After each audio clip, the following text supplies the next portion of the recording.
നിങ്ങൾ ഈ വീഡിയോ ഒന്ന് കണ്ടു നോക്കും. എല്ലാരും ഫുഡ് കഴിക്കുമ്പോൾ പ്രാർത്ഥന ചൊല്ലിയാ എന്നാ ചൊല്ലിയേ ബിസ്മില്ലാഹി റഹ്മാനി റഹീം. കണ്ടില്ലേ, ഇതാണ് ആ ഒരു വീഡിയോ.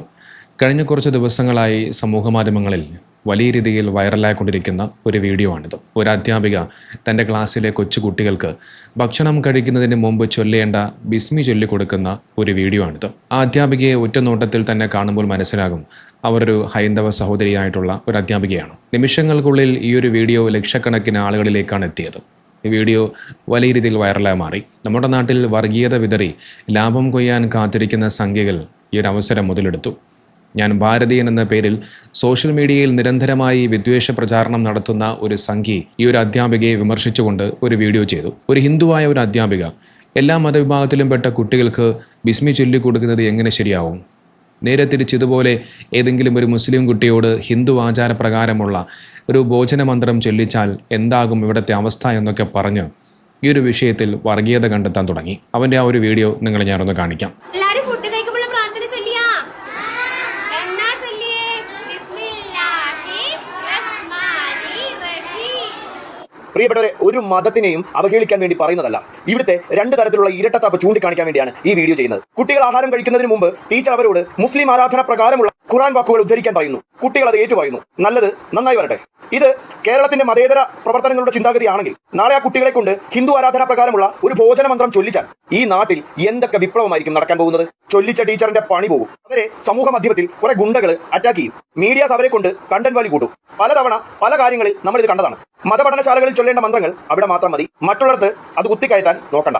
എല്ലാവർക്കും ഇവിടെ ഒരേ നിയമമാണ്. ഒരു വിഭാഗത്തിന് മാത്രം മതേതരവും മറ്റേ വിഭാഗത്തിന് വർഗീയതയുമാകുന്നത് എവിടുത്തെ ന്യായമാണ്? ഇതിന് താഴെ വരാൻ പോകുന്ന കമന്റുകൾ കണ്ടിട്ട് തന്നെയാണ് ഈ വീഡിയോ ചെയ്യുന്നത്. ഒരു പുല്ലുമില്ല, പറയാനുള്ളത് പറയുക തന്നെ ചെയ്യും. നോക്ക്, നിരന്തരമായിക്കൊണ്ട് എപ്പോൾ നോക്കിയാലും ഹിന്ദു മുസ്ലിം എന്നൊക്കെ പറഞ്ഞ് നിരന്തരമായി വിദ്വേഷം പ്രചരിപ്പിക്കുന്ന ഒരുത്തനാണിവൻ. ഇവൻ ഈ ചെയ്ത വീഡിയോയ്ക്ക് താഴെ വന്ന കമൻറ്റുകൾ ആ അധ്യാപികയെ വളരെയധികം മോശമാക്കുന്ന തരത്തിൽ, അധ്യാപികയെ തീവ്രവാദി എന്നടക്കമുള്ള മോശമായ പദപ്രയോഗങ്ങൾ ഉപയോഗിച്ചുകൊണ്ട് അവരെ കളിയാക്കുന്ന, അവരെ പരിഹസിക്കുന്ന കമൻറ്റുകളാണ് കാണാൻ സാധിച്ചത്.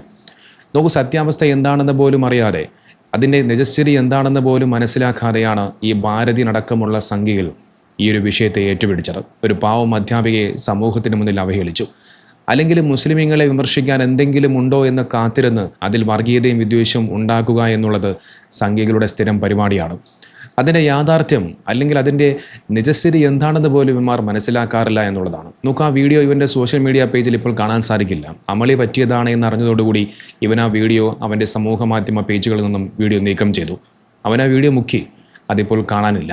ഒരു പാവം അധ്യാപികയെ മറ്റുള്ളവരെ കൊണ്ട് തെറിവിളിപ്പിച്ചതിന് ശേഷം, വർഗീയതയും വിദ്വേഷവും എല്ലാം പ്രചരിപ്പിച്ചതിന് ശേഷം വീഡിയോ അവൻ നീക്കം ചെയ്ത് അവൻ അടുത്തത് എവിടെയെങ്കിലും വർഗീയത കണ്ടെത്താനുള്ള ശ്രമത്തിൻ്റെ ഭാഗമായി മറ്റു വീഡിയോകളുമായി മുന്നോട്ട് പോകുന്നു.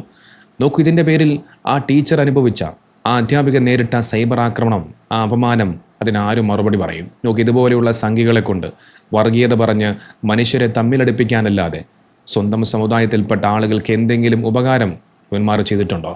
ആർക്കും ഒരു ഉപകാരവും ചെയ്യുകയുമില്ല.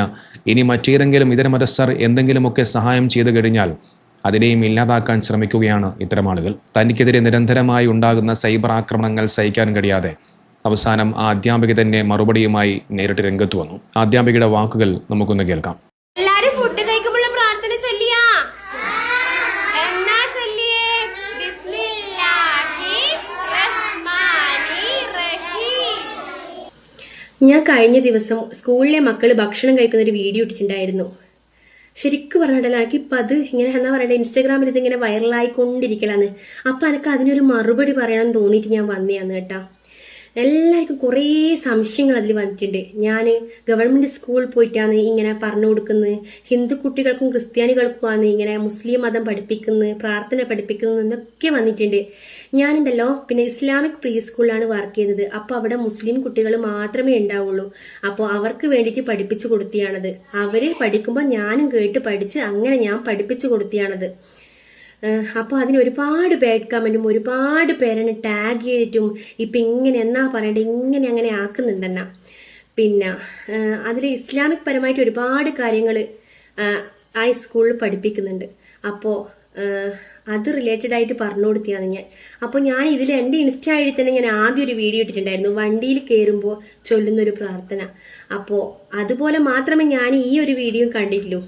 ഇങ്ങനെ ഇത് എന്നാ പറയണ്ടേ, മനുഷ്യനെ അത്രമാത്രം തളർത്തുകയും പിന്നെ എന്നാ പറയുക മാനസികമായി തളർത്തുകയും എന്നെല്ലാം പറയുന്ന പോലത്തെ ഒരു അവസ്ഥയില്ലേ, അതാണത്. ഞാൻ വിചാരിച്ച് ഞാനിങ്ങനെ വീഡിയോ ഇട്ടാൽ എന്നാ പറയണ്ടേ, മുസ്ലിമായ കുട്ടികൾക്ക് ഹിന്ദുവായ ഞാനിങ്ങനെ പറഞ്ഞു കൊടുക്കുമ്പോൾ എല്ലാവരും എന്നെ എന്നാ പറയണ്ടേ അപ്രിഷ്യേറ്റ് ചെയ്യുന്ന ഞാൻ വിചാരിച്ചു. ഇത് ഒരുമാതിരി അപ്രിഷ്യേറ്റ് ആയിപ്പോയി കേട്ടാ. കണ്ടില്ലേ, അവർ പഠിപ്പിക്കുന്നത് ഒരു ഗവൺമെൻറ് സ്കൂളിലോ അല്ലെങ്കിൽ എല്ലാ മതവിഭാഗത്തിൽപ്പെട്ട കുട്ടികളും പഠിക്കുന്ന ഒരു സ്കൂളല്ല, അതൊരു മുസ്ലിം മാനേജ്മെൻറ്റ് സ്കൂളാണ്. നമുക്കറിയാം നമ്മുടെ നാട്ടിൽ ഇത്തരത്തിൽ ഒരുപാട് മുസ്ലിം മാനേജ്മെൻറ്റ് സ്കൂളുകളുണ്ട്, മുസ്ലിം കുട്ടികൾ മാത്രം പഠിക്കുന്ന സ്കൂളുകൾ. ആ സ്കൂളുകളിൽ ഇതുപോലെ ഭക്ഷണം കഴിക്കുന്ന സമയത്ത്, അതുപോലെ വണ്ടിയിലൊക്കെ യാത്ര ചെയ്യുന്ന സമയത്ത് അവിടെ പറയേണ്ട കാര്യങ്ങൾ ആ കുട്ടികളെ പഠിപ്പിക്കാറുണ്ട്.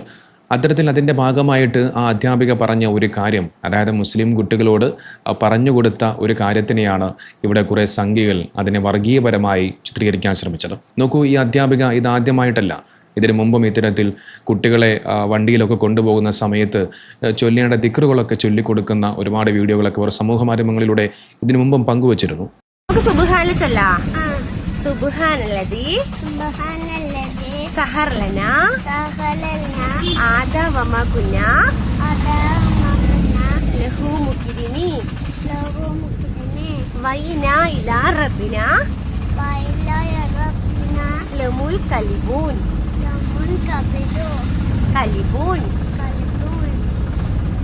നമുക്കറിയാം നമ്മുടെ നാട്ടിൽ ഒരുപാട് ഇസ്ലാമിക് സ്കൂളുകളുണ്ട്. ആ മാനേജ്മെൻറ്റിന് വേണമെങ്കിൽ ഒരു മുസ്ലിം അധ്യാപികമാരെ മാത്രം അവിടെ നിയമിക്കാമായിരുന്നു. എന്നാൽ അങ്ങനെ ചെയ്യാതെ ഹിന്ദുമത വിശ്വാസികളായിട്ടുള്ള നമ്മുടെ സഹോദരിമാർക്കും ഒരുപാട് ജോലി അവസരങ്ങൾ അവർ നൽകുന്നുണ്ട്. ഇന്ന് കേരളത്തിലെ ഒട്ടുമിക്ക മുസ്ലിം സ്കൂളുകളിലും ഒരുപാട് ഹിന്ദുവായിട്ടുള്ള നമ്മുടെ സഹോദരിമാർ അധ്യാപികമാർ അവിടെ ജോലി ചെയ്യുന്നുണ്ട്. തിരിച്ചും അങ്ങനെ തന്നെയാണ്. ഇപ്പോൾ ക്രിസ്ത്യൻ മാനേജ്മെൻറ്റ് സ്കൂളുകളിൽ മുസ്ലിമായിട്ടുള്ള ഒരുപാട് അധ്യാപികമാർ പഠിപ്പിക്കുന്നുണ്ട്. ഇതൊരു സർവ്വസാധാരണമായിട്ടുള്ളൊരു കാര്യമാണ്. അതിലും പേര് നോക്കി മതം നോക്കി വർഗീയത കണ്ടെത്താൻ ഇത്തരം ആളുകൾ ശ്രമിക്കുമ്പോൾ ഇത്തരം ആളുകളുടെ മനസ്സ് എത്രത്തോളം നീചമാണെന്ന് നിങ്ങളൊന്ന് ചിന്തിച്ച് നോക്കൂ. ഇതിനു മുമ്പ് ഏതാനും കുറച്ച് ദിവസങ്ങൾക്ക് മുമ്പ് മറ്റൊരു സംഭവം ഉണ്ടായി. ഒരു ഹോട്ടലിൽ അവിടെ കാറ്ററിങ്ങിനായി ജോലിക്കെത്തിയ അവിടെയുള്ള ഹിന്ദു സഹോദരിമാരെ കൊണ്ട് നിർബന്ധിച്ച് തട്ടമിടിയിപ്പിച്ചു, തലയിൽ തുണിയിടിപ്പിച്ചു എന്നൊക്കെ പറഞ്ഞുകൊണ്ട് ആ ഒരു വിഷയത്തെ, അതിൻ്റെ യാഥാസ്ഥികത നിജസ്ഥിതി എന്താണെന്ന് പോലും അറിയാതെ അതിലും വർഗീയതയും മതവും ഒക്കെ കൂട്ടിക്കലർത്തി അതിനെ മറ്റൊരു തരത്തിലേക്ക് കൊണ്ടെത്തിക്കാൻ ശ്രമിച്ചു. അവസാനം ആ സഹോദരിമാർ തന്നെ രംഗത്ത് വന്നുകൊണ്ട് ഇത് ഞങ്ങളെ ആരും നിർബന്ധിച്ച് ചെയ്യിപ്പിച്ചതല്ല എന്നവർ പറയുകയുണ്ടായി. നമുക്ക് സമൂഹ മാധ്യമങ്ങളിൽ നോക്കിക്കഴിഞ്ഞാൽ തട്ടം ധരിച്ച ഒരുപാട് മുസ്ലിം പെൺകുട്ടികൾ ഹിന്ദുമത വിശ്വാസത്തിൻ്റെ ഭാഗമായിട്ടുള്ള ശ്ലോകങ്ങളും മറ്റുമൊക്കെ ചൊല്ലുന്ന ഒരുപാട് വീഡിയോകൾ കാണാൻ സാധിക്കും. അതുപോലെ തന്നെ പല ഉസ്താദുമാരും പ്രഭാഷണത്തിനിടയിൽ ഇത്തരത്തിലുള്ള ഒരുപാട് ശ്ലോകങ്ങളൊക്കെ ചൊല്ലുന്ന ഒരുപാട് കാഴ്ചയും കാണാൻ സാധിക്കും. അത്തരം കാര്യങ്ങൾ പറഞ്ഞതുകൊണ്ടൊന്നും ആരും ആ വിശ്വാസത്തിൽ നിന്നൊന്നും പുറത്തു പോകുന്നില്ല. ഒരു വിശ്വാസി അവൻ്റെ വിശ്വാസം കാത്തു സൂക്ഷിക്കുന്നത് അവൻ്റെ മനസ്സിനുള്ളിലാണ്.